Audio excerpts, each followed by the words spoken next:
What's going on, world? It's your boy Chris Sig Ostro, the commissioner of Boro Sports. The man you love to hate. Alright, so Sunday Division Boro, the night edition. Basically, what's going on here? We have Delta Con, who had a huge win last week, taking on the Knuckleheads. And it was a game that I didn't really need to schedule. You guys had already beaten them in a forfeit, but I knew you guys were close. So I wanted to give you the chance to prove to yourselves that you can, really defeat them.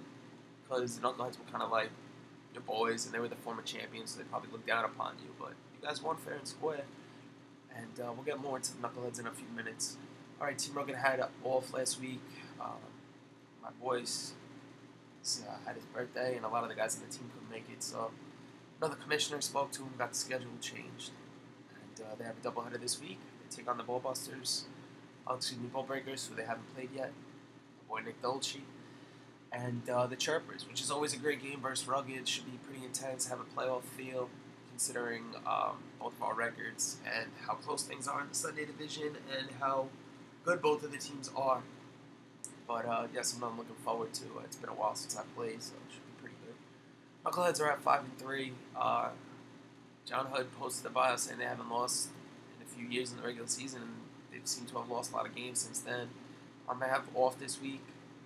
Gonna look at the schedule, figure out who they play. They've scored 88 runs, which is, by far the most in the league, considering they've only played 8 games. I mean, the Rocks and Class X have more runs scored, but they have the 2 forfeit wins, which is a free 10 runs. They've played 3 or 4 more games than them, so scoring runs is not a problem for the Knuckleheads. It's not even the defense, it's just a matter of when you score the runs. Scoring 26 against the Bakers really helps, but they need to put those 26 runs spread out more. All right, the Goonies are at 4-2-1. Carlson told me that they're not going to lose a game for the rest of the season.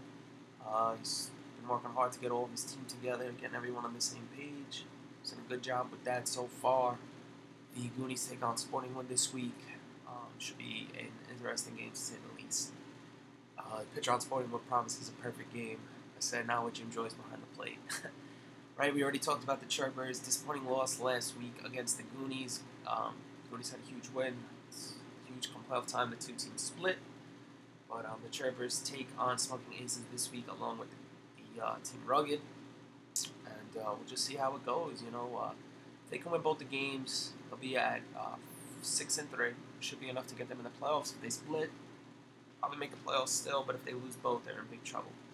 All right, Bakers take on Sporting Wood this week. Being evenly contested matchup. Bakers had a bye coming off a terrible loss to the Knuckleheads, which saw them winning first the former champions, 2 outs. The girl of the Knuckleheads is up. She hits a little dribbler to the third baseman, sails right over the first baseman's head, runner on base, scores, tie game. Another run comes in, more errors, just with 2 outs. They had him right there to win the game. Ended up losing 26-22, which was the most amount of runs I've ever seen in a 5th Borough contest. Those guys are next. They're 2-5. Congratulations to them. They got their first victory this season against the Ball Breakers last week in a walk-off win in the 7th inning. Another team that had them right where they wanted them. The Ball Breakers seem to be the story of their season so far. Right when they're about to shut the door, slam it shut, the team comes back. And tough loss for the Ball Breakers. They've had a rough string, but they're having a good time. Talk to Nick about it. And yeah, a little string there. The Wing Boards get their first legit win out of forfeit kind. And congratulations to them. Everyone wants to win. So glad that they won. They beat those guys. But those guys didn't get down on their luck. They battled back. It's been a tough season for them so far. But yeah, Sunday Division is the only division to have everyone that has at least 2 wins in it. So, congratulations to them. And that's pretty much it. It's going to be an interesting Sunday. Wrapping things up. We're going to have the playoffs start up within the next 2 to 3 weeks.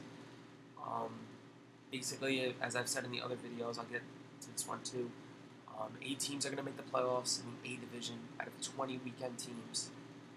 The way it's going to work is 1 will take on 8, 2 versus 7, 3 versus 6, 4 versus 5, and they'll all be in the A from Saturday and Sunday mix. Higher C will have preference of time in the field between my permits at the Berry Homes and Silver Lakes. I know you guys are a real big fan of Silver Lakes over at the Sunny Division. We'll work on that next year, I promise. If you return back to the league, and I hope you do. And B Division will not be mixed. We'll go off winning percentage since it's 11 games. C Division will also be mixed between weekday and weekend, I believe, unless it becomes too big of a problem. And we'll take it from there once all the seeds are qualified, and we'll see how things go. With that said, I hope you guys have a nice weekend. I hope you've enjoyed your summer so far and had a healthy, happy, and safe 4th of July. And that's pretty much it, guys. Let's finish off the season strong. Get your team bios in if you haven't already. And stats are up on the website. If you have any questions, comments, or suggestions to make the league better, please feel free to ask, tell me. And that's about it. Alright, guys, enjoy your weekend. Peace. Good luck tomorrow.